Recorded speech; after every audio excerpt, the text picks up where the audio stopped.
ഇവിടെ പോയാലും ഒരു ചെറിയ പച്ചപ്പ് എവിടെയെങ്കിലൊക്കെ ആയിട്ടുണ്ടാവൂടാ ഇതേപോലത്തെ. ഇതൊക്കെ ചെറിയ പച്ചപ്പ. ചില സ്ഥലങ്ങളിലൊക്കെ കാണിച്ചു വെച്ചേക്കണത് കാരണം അയ്യോ കിളി പോട്ടാ. തേട്ടാണ് അതിന്റെ പൊക്കത്ത് കാണിച്ചു വെച്ചേക്കണ പ്രാന്തന്മാരി. ഇതൊക്കെ നോക്കിയ മതലിലൊക്കെ പച്ചപ്പ് കാടിറക്കി വെച്ചേക്കണ്. അപ്പൊ ഇതേപോലത്തെ കാടിറക്കലും പച്ചപ്പും കാര്യങ്ങളൊക്കെ ഉണ്ടല്ലോ. ഞാൻ ഇവിടുത്തെ വർക്കിംഗ് കൾച്ചറിന്റെ വർക്കിംഗ് കമ്മ്യൂണിറ്റിയുടെ പ്രൊഡക്ടിവിറ്റി കൂട്ടാനാന്ന് പറഞ്ഞാൽ എനിക്ക് വിശ്വസിക്കാൻ വേണ്ടി പറ്റൂ. ഞാൻ ചിന്തിച്ചെടുത്ത കാര്യമാണ്. അതായത് ഇതൊക്കെ കാണുമ്പോഴേക്കും നമ്മൾ ഓൾറെഡി നമ്മുടെ മൈൻഡ് ഫ്രഷ് ആവും. ഫ്രഷ് മൈൻഡിൽ കൂടുതൽ പ്രൊഡക്ടിവിറ്റി ഉണ്ടാവും. അതായത് നമ്മൾ വർക്കിനൊക്കെ പോകുമ്പോഴും വരുമ്പോഴും നമുക്ക് കാണുന്ന കാര്യങ്ങളെ കുറിച്ച് നമ്മുടെ മൈൻഡ് കൺട്രോൾ ചെയ്യാൻ വേണ്ടി ഈ പച്ചപ്പിന് സാധിക്കുമെന്ന് ഞാൻ ചിന്തിക്കേണ്ട പറ്റൂ. ശരിയാണ്, എനിക്കറിയാൻ പാടില്ല. ചിലപ്പോൾ ആയിരിക്കാനും ചാൻസ് ഉണ്ടാൻ പറ്റും. അതിനാ പറഞ്ഞേണ്ട. വേറൊരു മോൺസ്റ്റർ വർക്കുണ്ട്.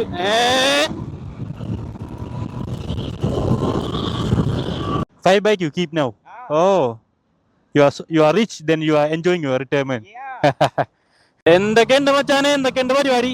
നമ്മുടെ വണ്ടിയുടെ O2 സെൻസർ കംപ്ലൈന്റ് ആയിട്ട് കുറച്ച് നാളായിട്ടാ.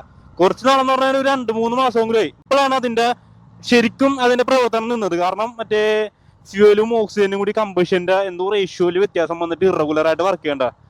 ഞാനോട് തന്നെ ശരിയാക്കിയേക്കാം. കുറച്ച് നാളായല്ല. അപ്പൊ അതേ ഒരു മലയാളി ചേട്ടന്റെ കടയുണ്ട് ഇവിടെ. അടുത്ത് കുറച്ച് ദൂരമുണ്ട്, 30 കിലോമീറ്റർ ഉണ്ട്. പണിയന്നെ ഞങ്ങൾ ചെല്ലാൻ പറഞ്ഞിട്ടുണ്ട്, ചെയ്തുതരാന്ന് പറഞ്ഞിട്ടുണ്ട്. ഇതറിയാവുന്നവരൊന്ന് കമന്റ് അടിക്കണോട്ടാ.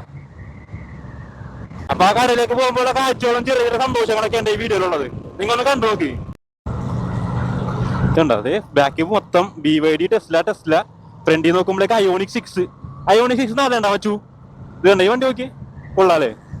Ioniq 6 കേട്ടാ. അപ്പൊ ഇതൊരു ടെസ്ലയാണ്. അതിന്റെ ഫ്രണ്ടിൽ ഒരു BYD പോകുന്നുണ്ട് കണ്ട. അപ്പൊ അതിന്റെ ഫ്രണ്ടിൽ അത് ആ റെഡ് കണ്ട, ആ റെഡ് ഒരു BYD കണ്ട. ഞാൻ പറഞ്ഞത് മനസ്സിലായോ? അപ്പൊ ഇവിടെ സിംഗപ്പൂര് ഇതേപോലെ തന്നെ ഇലക്ട്രിക് സെഗ്മെന്റ് 3 അടുത്ത് നിൽക്കണ കണ്ട. അവിടെ ഒരു ടെസ്ല പോകണ്ട. നമ്മ ഈ ടണലിലേക്ക് കൂടി പോകുമ്പോണ്ടല്ലോ, ഈ മാപ്പ് നോക്കിയാൽ കാണണ്ട നമ്മ ഒരു റിവറിന്റെ അടിയിൽ കൂടി ഒക്കെ പോകണ്ട. അതെങ്ങനെയാണ് അങ്ങനെ പോകണേ ഒന്നും എനിക്കറിയാൻ പറ്റില്ല. പക്ഷേ ഒരു പുഴ നമ്മ ക്രോസ് ചെയ്യണ്ട ടണലിൽ കൂടി. ഇവിടെ എന്തോ ഒരു സ്പീഡ് ക്യാമറ, എല്ലാ വണ്ടി സ്ലോ ആക്കിയേക്കണത്. സ്പീഡ് ക്യാമറ കഴിയുമ്പോ ഉണ്ടല്ലോ എല്ലാം വെച്ച് പൊളിക്കോട്ടെ ഇവിടെ കിടന്ന്. അപ്പൊ നമ്മുടെ വഴിയിൽ ഇന്ന് 3ാമത്തെ ടോള് നമ്മ കണ്ടാ. കാരണം 4 ലോറിക്ക് 8. എന്റെ പൊന്നോ, ഇതേ നമ്മുടെ പേയ്മെന്റ് കൊടുക്കാനില്ലാത്ത അൺസക്സസ്ഫുൾ ആയിട്ടാ കൂടുതലായിരുന്നു. ഇനി നമുക്ക് വീട്ടിൽ പോയിട്ട് കാശില്ലെങ്കിലും കുഴപ്പമില്ല, നമുക്ക് വീട്ടിൽ പോയിട്ട് പേ ചെയ്താൽ മതി ചേട്ടാ.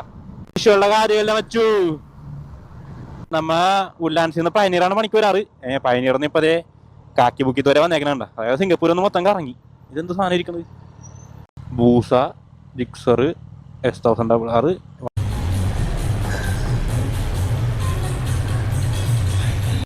അപ്പൊ O2 സെൻസറൊക്കെ മാറ്റിട്ടാ. O2 സെൻസർ മാറ്റി. കുറച്ച് പണികളും കൂടി ഉണ്ട്. അടുത്ത ആഴ്ച വരാന്ന് പറഞ്ഞാൽ ഞങ്ങളുടെ ഇറങ്ങിയിട്ടാ മച്ചു. അപ്പൊ ശരി മച്ചു, വേറെ വീഡിയോയിൽ കാണാട്ടാ. വീട്ടിൽ പോട്ടെ, ലേറ്റായി, രാത്രിയായി.